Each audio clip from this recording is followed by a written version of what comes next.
What's going on, everybody? Welcome back to the Turn of the Jets podcast. I'm your host, Will Parkinson, at WillPod11 on Twitter, Instagram, and TikTok. All 32 pod, TOJ talks, the whole 9 yards. Obviously, been a couple days now since the last recorded on Saturday.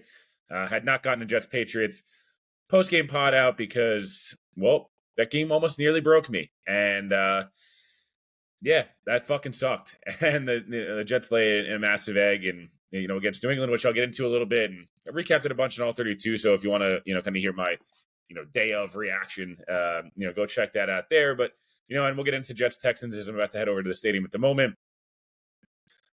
Right now, it's kind of a weird time in Jets land. It is a lot of the fan base is of the mindset of, I'm not 100% out yet on this season, but like, you're going to have to win two of these next three to even give me a shot of being, remotely in. And most people are like, hey, you got to win all three. We said 3-1 before the bye to get to 5-6. Hey, could they win 4 in a row? Maybe. But I think the biggest issue right now with the Jets is, and we saw this on Sunday, is handling adversity. And it's hard to blame fans for feeling the way they feel because there's, as much as the Jets are probably better on paper than a lot of the teams they've been playing or are going to be playing, or hey, like there's some really nice things, and I could point to all these different nice things the Jets do, or some Rodgers throws, or some Breece Hall runs, or some Garrett Wilson catches, or some Tyler Conklin touchdown on Sunday was fantastic. Like we could go on and on. There is there's plenty of good there, right? There truly is.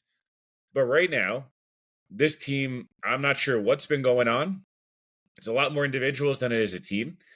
They don't look like they're having fun in any way, shape, or form. And I know people kind of scoffed at Rodgers saying that, but it's true. I had people texting me from around the league on Sunday during the Jets game, like, dude, what the fuck's going on with this team, man? Like, guy makes a play and like, I don't know, they're not excited to go play football today. Like they're kind of just like rolling around, hanging out. Like they're just there. And it showed on Sunday afternoon, right? Like Devontae Adams is open all the time, but not really getting the football. Garrett Wilson, spectacular on Sunday afternoon. There's no notes on that one. I thought the offensive line generally was pretty good. I thought Rodgers was pretty ass for Rodgers standard. And I'm not even talking Rodgers standard of 3-4 years ago. I'm talking of even this year. I felt like this is one of the couple of games this year where he clearly feels like he can't move because of the hamstring, the knee, both knees, the ankle. And I get it, man. Like I wouldn't want to be hit at 40 either, even though I'd put my body on the line right now to go play one snap for the Jets and play with some goddamn heart. But, he didn't want to get hit on Sunday afternoon. His feet were jumpy. He was, the play clock, he wanted everything to be perfect and the protection has to be perfect and the call and all this stuff. And he's waving off Downing at times. 3 timeouts on, in the first quarter on play clocks, not taking the timeout, at the end of the game where they need that 2-point conversion. They're rolling offense. They do, Rodgers finally has his moment, right? Like, hey, this game sucks. It's disgusting, but the Jets are going to get out of here with a victory. They'll be 3-5, rolling to play a Houston team that's banged up. And Rodgers leads them down there, gets him in the end zone. Like, that's what they needed, man. Like, he finally got it done, And we'll get to the kicking situation, the defense in a second. But out of nowhere, it's like, now you don't want to use a timeout? Not for nothing. Like, if you get the ball back on the defense, gets you the ball back, like, the game's already over, which it ended up being over, or you've won. And that was just frustrating. I thought overall the approach to not continue to ride Breece Hall, who was spectacular, 16 carries, 80 yards, but like, man, it looked like he'd get whatever he wanted on Sunday afternoon. And yeah, it was a frustrating afternoon. And then defensively, a lot of the flaws that you've seen cracks of throughout the year, it felt like all kind of came out. It felt a little San Francisco game-ish where just, they couldn't, bad rush lane integrity, they're giving up scrambles. Drake May was fantastic early on, and I talked a little bit about this on the All 32 pod, but what's crazy to me is that while everyone kind of assumed, hey, Drake May going out, huge advantage Jets, they almost stopped being quite as locked in. Again, I'm not saying this is the case, and I'm not calling anyone quitters, I'm not calling anything like that. But like, that was their adversity. It was like, oh wow, adversity positively, if someone else gets hurt, they couldn't capitalize. It almost like threw them off their game and they couldn't figure it out. They're up their second week in a row on the road against a team they're better than, against a bad quarterback. When Brissett or Wilson, I just don't think they're very good. And, they have a chance there before the half in both circumstances to blow that thing open, right? I think 13-7 in the Patriots game because Greg Zuerlein cannot make it a goddamn extra point. He is now on IR. We'll get to that in a moment. The Steelers game will be 15-6, and the Jets with the ball. They close the half badly in both, and they start the half badly in both. Deferring, they're getting the ball back, have a chance to double. Like, they could have been up 29-7 in this game, and you wouldn't have thought twice. Same with last week, and they end up losing. So the punt return was the key in the game. Patriots had no life. Gerard Mayo basically, sat on 3 timeouts in the first half, which is egregious after calling your team soft. Irv Charles, 2 pretty rough plays on Sunday afternoon, not diving the ball inside the 1. Most importantly, missing a wide open tackle. They end up returning the ball and spark the Patriots. They have life.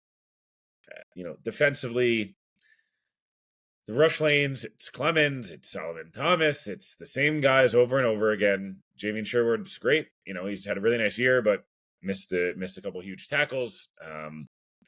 Sauce Gardner looks totally disengaged. I'm not sure what's going on. I hope he has a nice afternoon, tonight, because the fan base is now at the point where, like, we're already having should Sauce be here long term again? I'm like, oh my God, how did we get here? Yeah, this guy's a 2-time All-Pro in his first 2 years.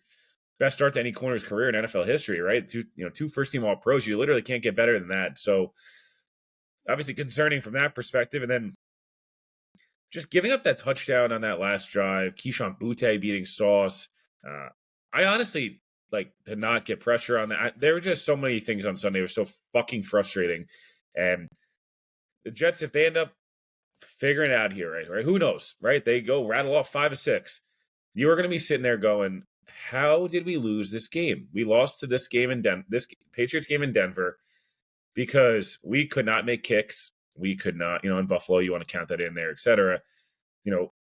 Why Greg Zuerlein was even the Jets kicker on Sunday, have no idea.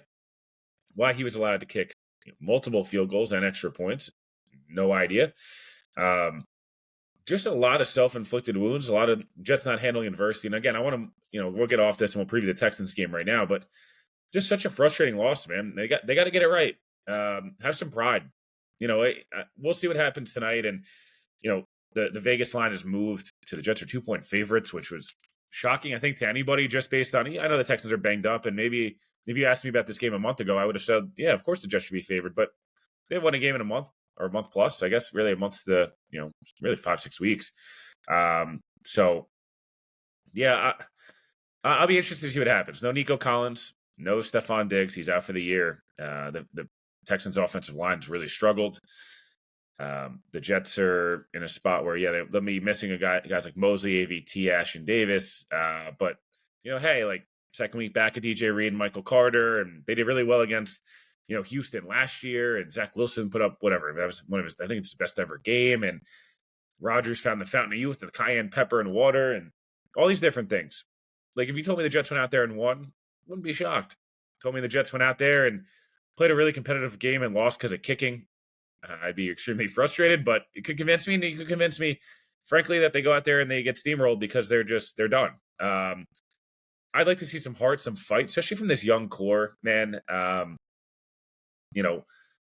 don't want to be having questions around is Breece Hall or Sauce Gardner or Garrett Wilson or Jermaine Johnson or Quinnen Williams and Joe Tippmann and all these guys. I don't want to be having conversations of are they long-term pieces? That sucks. You don't want to have those conversations on fucking Halloween weekend, already. We're going to have the head coach and the GM conversation because likely Joe Douglas is going to be fired at some point or just not retained. And, Robert Saleh's already been fired. And Jeff Ulbrich, unfortunately, it's just been too much right now. For him, maybe we're wrong. The Jets go on this miraculous run. Rodgers has done it before. The Packers have done it before. We've seen teams do it. 2-6, it happens. And the AFC's bad. And the Jets record, all these things, right? You can talk yourself into it. But right now, man, go have a competitive game on Thursday night. Go restore some faith and, not a calamity loss, not losing because your kicker sucks, which, it is frustrating that the Jets are not even 5-3 maybe right now. We could be like, hey, they're not a great 5-3 team. They have issues, but they're 5-3 and they'll get rid of the kicker and Rodgers will get healthy on the mini bye and let's go out a defensive tackle and let's roll, baby. We're in the conversation of they got to win the next 3 games in a row before the bye to have a shot. And that part's frustrating, but overall, I think this game obviously is huge from a couple of different aspects. One, can you keep your season alive? Two, if they get blown out tonight, or even they lose and it gets testy, you're going to probably start looking at what veterans, that are on expiring contracts, you start to look to trade. Is it a DJ Reed? Can you get a third round pick for DJ Reed, maybe even a fourth? Something that'll beat his comp pick, right? Cornerback, he's a great player. Cornerbacks you're always in demand. Do you look at a Mike Williams? Do you even maybe look at a Tyron Smith, who either IR or, a phantom IR with the back, or, make a move to trade him because you want to start Olu Fashanu for the rest of the year and get this offensive line, kind of retained for the rest of the year. Do you look at, they won't extend anybody else the rest of the season, but, I'd bring back a Tyler Conklin and Morgan Moses, who are two kind of core pieces of this offense that are just a good piece in terms of, hey, a new head coach comes in. Can you get these guys for, 2 more years, where they're stable, above average, players at their position and, both leaders in the locker room on cheaper deals, that way you have continuity in the offensive line. Other guys, I guess you could look to. I saw CJ Mosley's name floated. I don't know. I don't really see that happening, but again, maybe I'm wrong. You always have the Reddicks and the Devontaes and stuff, but Devontae's deal based on the guaranteed money next year doesn't make sense. All in all, obviously very short pod here. I will have a very in-depth pod tomorrow on what happens, very in-depth pod Saturday and next week, and we'll be back rolling. Just beating Yankee Stadium last night absolutely destroyed me. Shohei Ohtani better get the same amount of heat Aaron Judge did. Ohtani was awful in this World Series. Don't let anyone tell you differently. No excuses, Ben Verlander. The Dodgers are the better team. They outscored the Yankees by 1 run and won in 5 games. The Yankees' calamity of errors in terms of very Jets-like, in terms of errors, base running, defense, Jets, the way the Jets miss tackles, kicking, can't get the play clock in. Let's hope the season kind of turns around a little bit here. Again, I'm not asking for the Jets to go make the playoffs. Maybe they do. That'd be amazing. But can you give us something competitive that people can be at Thanksgiving and not be the Jets not be totally out of it? I think it'd be really good for the fan base to give them some hope. And if you're going to lose, at least be competitive, man. At least go out there and show some stuff from your young pieces, show some stuff, as a whole, and roll from there. Again, I appreciate everybody for listening. Again, I know quick 12, 13 minutes here. Want to get you ready for Jets Texans. I'll be at the stadium if you're around. Come say hi, and we'll talk to you guys later on this week.